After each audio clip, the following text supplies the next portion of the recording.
Friends, আজকে হলো দ্বিতীয় দিন। আর আমি প্রথমের ব্লগে বলেছিলাম যে আমি দ্বিতীয় দিনে কামাখ্যা মায়ের দর্শন করতে যাব। তো এখন বাজছে 3টা, আমি 3টার সময় উঠে রেডি হয়ে বেরিয়ে পড়লাম। তো আমি অটো দিয়ে বেরিয়ে পড়লাম কামাখ্যা মায়ের দর্শন করতে।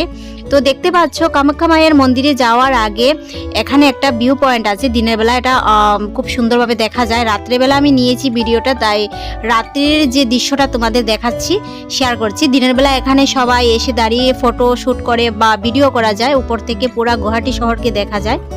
তো চলো, আমি এখন মন্দিরের পাশেই এসে গেছি, এখন মন্দিরে গিয়ে ঢুকবো। ফ্রেন্ডস, তো সকাল হয়ে গেল, ঘুম থেকে তাড়াতাড়ি উঠে স্নান টান করে রেডি হয়ে গেলাম।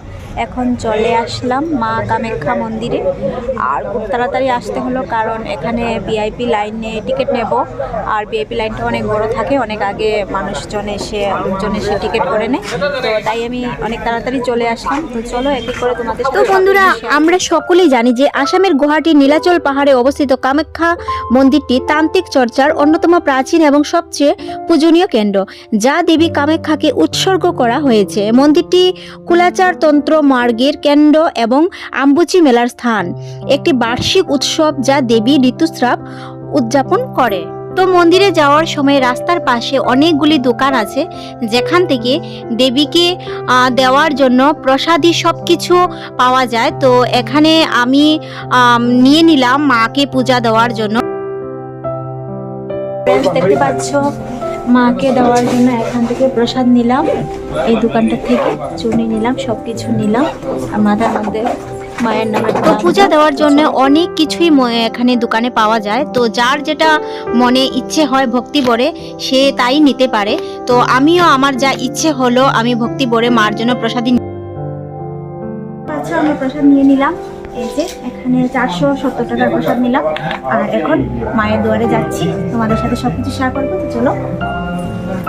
তো যখন আম্বুবুচি পূজা হয়, তখন মন্দিরটি 3 দিনের জন্য বন্ধ থাকে, কারণ এটি বিশ্বাস করা হয় যে দেবী একটি শুদ্ধিকরণ প্রক্রিয়ার মধ্যে দিয়ে যায়।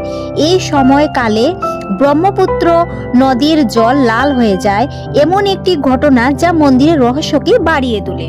দেবীর মন্দিরের অভ্যন্তরে বিভিন্ন ফল এবং ফুল দিয়ে একটি আরতি এবং অন্যান্য আচারিক পূজা দেওয়া হয়। তাকে তার মাসিকের বিবেচনায় লাল রেশমি কাপড়ের টুকরাও দেওয়া হয়। লাল কাপড়ের টুকরাগুলোকে বলা হয় রক্তবস্ত্র, যেটি প্রসাদী হিসাবে মানুষকে দেওয়া হয়। চতুর্থ দিনে মন্দিরটি মহা উৎসবের সাথে পুনরায় খোলা হয়। তো ফ্রেন্ডস, আমি লাইনে দাঁড়িয়ে পড়লাম, দেখতে পাচ্ছ এটা হলো ভিআইপি লাইন। আর কাউন্টার একটু করে খোলা হবে, অনেক তাড়াতাড়ি লোকজন এসে ভিড় করে দাঁড়িয়ে আছে সবাই লাইন দিয়ে। তো আমিও দাঁড়িয়ে পড়লাম, চলো দেখি কয়টার সময় কাউন্টার খুলে সব কিছু। তো বন্ধুরা, 51 সতীপীঠের মধ্যে এই সতীপীঠটি প্রধান বলে মনে করা হয়, কারণ আমরা মনে করি এটি বিশ্ব সৃষ্টির কারণ। কামাখ্যা রূপে দেবী সতীর পতিত যোনি গর্ভ পূজা করতে ভক্তরা এখানে আসেন এবং সেই সতী দেবীর গর্ভকে পৃথিবীর সৃষ্টি ও লালন পালন কারণ হিসেবে পূজা করেন। তো তোমরা দেখতে পাচ্ছ বন্ধুরা, এখনো রাত্র রয়ে গিয়েছে, ভোর হয়নি। তো অনেক আগে থেকে ভক্তজনেরা এসে এখানে লাইন দিয়ে থাকেন। জেনারেলের লাইনটা অনেকই বড় থাকে।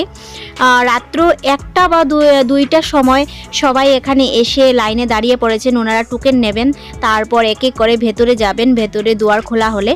আর যেখানে ভিআইপি কাউন্টার আছে, এখানেও অনেক লাইন আছে। তো আমি ভিআইপি কাউন্টারে এখানে এসে দাঁড়িয়ে পড়লাম। তো এখানে 501 টাকা করে টিকিট করতে হবে। তো টিকিট কাউন্টার খোলা হবে 7টা 30-এ। তো তার আগে সবাই এসে এখানে লাইন দিয়ে দাঁড়িয়ে আছে। আমিও রাত্র 3টার সময় এসে লাইন দিয়ে দাঁড়ালাম। তো 7:30টার সময় যখন ভিআইপি কাউন্টার খোলা হলো, আমাদের টিকিট দেওয়া হলো। আমরা টিকিট নিয়ে ভেতরে আবার লাইন দিলাম। তো চলো সব কিছুই তোমাদেরকে দেখাচ্ছি এক এক করে। তো দেখতে পাচ্ছ, আমি তোমাদের জুম করে কিছুটা দেখানোর চেষ্টা করছি। তো জেনারেল যারা লাইন দিয়ে দাঁড়ালেন, ওনারা এখন টোকেন পেয়ে গেলেন, ওনারা ভেতরে যাচ্ছেন। উপর দিয়ে সিঁড়ি দিয়ে গিয়ে তারপর ভেতরে যাবেন ওনারা। তো ওনাদের প্রথমে দেখতে পাচ্ছ, ওনাদের প্রথমে ছাড় দিল। ওনারা এখন 200 জনের মতো মানুষ যাবেন। তারপর আমাদের যারা ভিআইপি কাউন্টারে টিকিট কেটেছে, ওনারা যাবেন 50 জনের মতো।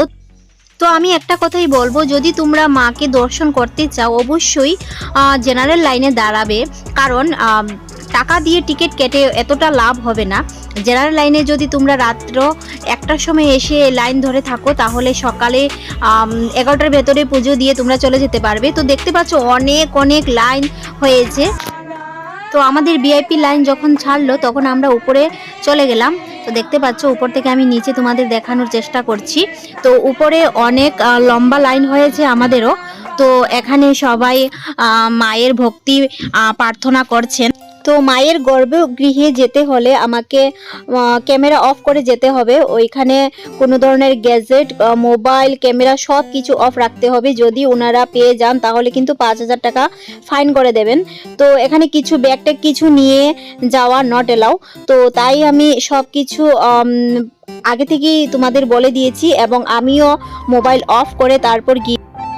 তো ফ্রেন্ডস, পুজো দেওয়া শেষ হয়ে গিয়েছিল। পুজোর এক্সপিরিয়েন্স কি বলবো, সব কিছু তোমাদের সাথে শেয়ার করছি। এখান থেকে বেরিয়ে যাই, মন্দির থেকে এখন বের হব, তারপর সব কিছু তোমাদের সাথে শেয়ার করছি। মন্দিরটা তো বন্ধুরা, গুয়াহাটি শহরের নীলাচল পাহাড়ের মধ্যে মায়ের মন্দির, যে কামাখ্যা মাকে দেখার জন্য, দর্শন করার জন্য দূর দূর থেকে ভক্তবৃন্দরা চলে আসে। তো অনেক অনেক ভিড় হয়। আর অম্বুবাচী মেলার সময় তো আর বলার মতো ভাষা নেই, এতটা ভিড় হয়, লাখ লাখ মানুষের ভিড় হয়। তো আমার সত্যি এখানে এসে খুবই ভালো লাগলো। আমি প্রথমবার এখানে আসলাম আর মনে অনেক অনেক শান্তি পেলাম মাকে দর্শন করে। তোমাদেরকেও একটা কথা বলবো, তোমরাও চলে আসো, মাকে দর্শন করে যাও, অনেক অনেক শান্তি পাবে। তো এখানে আছে গণেশ ভগবানের মূর্তি, যেখানে মানুষ 1 টাকা 2 টাকা দিয়ে চিপকাচ্ছে। যাদের চিপকে যায় তাদের নাকি মনের আশা পূর্ণ হয়। তাই আমিও একবার ট্রাই করলাম, আমারও চিপকে গেল। ফ্রেন্ডস, আমি এখন চলে আসলাম গণেশ ভগবানের কাছে। এখানে শিক্ষা টাকা দিয়ে, তারপর পয়সা দিয়ে এখানে চিপকানো হয়। যার চিপকায় তার মনের আশা পূর্ণ হয়। তো চলো আমিও দেখি, ট্রাই করি। একবার পুরো মন্দিরটা ঘুরে দেখলাম।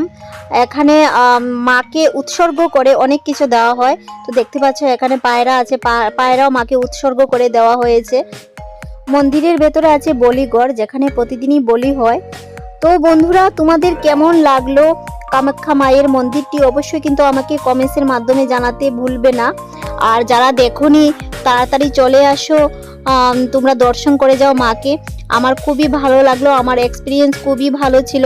তো আমি একটা কথাই বলবো, টাকা দিয়ে ভিআইপি লাইনে না ধরে তোমরা রাত্র 1টার সময় এসে যদি লাইনে দাঁড়াও জেনারেল লাইনে, তাহলে সকাল সকাল তোমরা দর্শন করে চলে যেতে পারবে। আর যদি সকালবেলা আসো তাহলে দর্শন করতে করতে বিকেলও হয়ে যেতে পারে। তাই আমি সবাইকে একটা কথাই বলবো, তোমরা রাত্র 1টা 2টার সময় এসে লাইনে ধরো জেনারেল লাইনে। দেখতে পাচ্ছ এটা হলো জেনারেল লাইন। তো এখানে ধরলে তোমরা তাড়াতাড়ি পুজো দিয়ে চলে যেতে পারবে। তো আমি এখানে মাকে প্রদীপ জ্বালিয়ে দিলাম। তো প্রদীপ জ্বালানো আমার হয়ে গিয়েছে। তো পুজো আমার শেষ হয়ে গিয়েছে। এখন আমি বেরিয়ে পড়ব।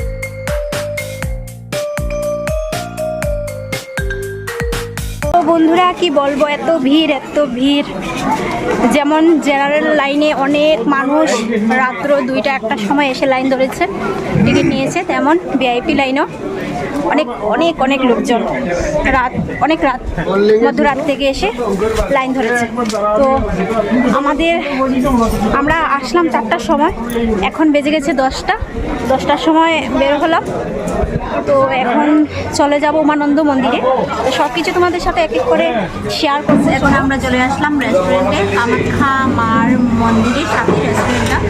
চলে আসলাম রেস্টুরেন্টে, এখন কিছু খাবো, কারণ প্রেশার অনেক লো হয়ে গিয়েছে। কিছু না খেয়ে অনেকটা টাইম দাঁড়িয়েছিলাম, কিছু খেয়ে তারপর ভিডিও। তো বন্ধুরা, কামাখ্যা মায়ের মন্দির দর্শন করতে আসার জন্য যদি কারোর কোনো কোয়েশন থাকে, কোনো প্রবলেম হয়, আমাকে কমেন্টসের মাধ্যমে জিজ্ঞেস করতে পারো। আমি সব কিছু বলে দেব, আমার এক্সপিরিয়েন্স শেয়ার করব। তো আজকের ব্লগ এই পর্যন্তই, দেখা হচ্ছে নেক্সট ব্লগে। তো আমি নেক্সট ব্লগে নিয়ে আসব উমানন্দ মন্দির, পিকক আইল্যান্ড।